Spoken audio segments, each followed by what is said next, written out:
Okay, we're here right now for the winning team, Miss Joy and Miss Lamia.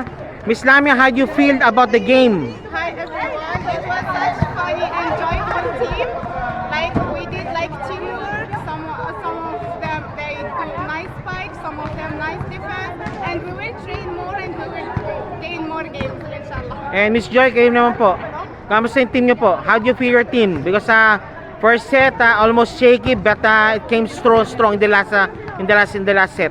Well, laging I believe na yung team ko talagang dumating kami ng mas stronger kasi sila kaya dumating. Okay, good. Miss Lamia, can you greet your supporters? If you have any Instagram account, your followers, or Facebook account po, you can greet them. I have like a private account, but my account is Ushlam, so welcome everyone. Okay, thank you. And with that, congratulations po, Miss Joy, Miss Lamia, and hope to see you more games to come. Thank you po.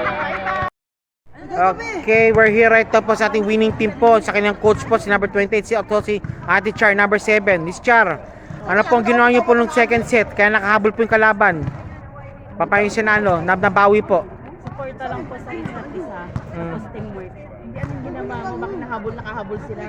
Hindi, papaano na na-adjust yung sarili nyo on the coming third set nung nakahabol nung second set kalaban? Teamwork po. Teamwork po talaga. Tapos nag-usap-usap po kami sa loob. And tell mo po, sa mga kapatid mo, yung mga stalwarts mo, lalo yung mga bata po, ano masasabi nyo po? Meron po kayong mga batang teammates po. Ha? Magaling naman po yung mga teammates ko. Okay, with it, congratulations. Also, batiin mo yung mga supporters mo sa Facebook, kung meron po, kung meron support, o sa Instagram or TikTok account. Sige, batiin mo sila kung may mga fans sa'yo. Hi po sa babe Pabili ko mo. doon. Nakaupo. Ayun ang babe, o sige. Yan ba totoo ba? Legit ba yan? Legit. Okay. With it po, maraming salamat po and also congratulations po and good luck po sa next game niyo po. Thank you.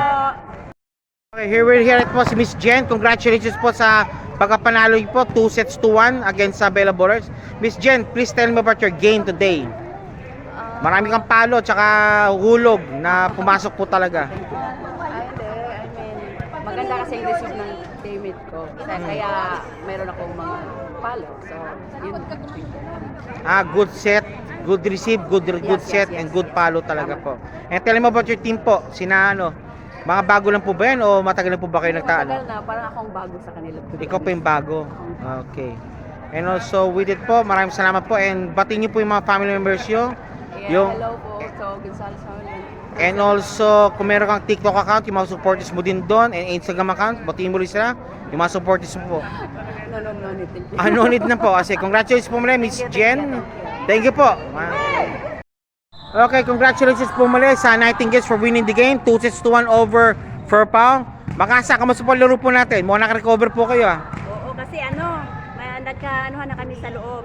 Nagkaamuyan na kayo? Nagkaamuyan na. Saka yung communication talaga, pinaka-importante yun sa lahat.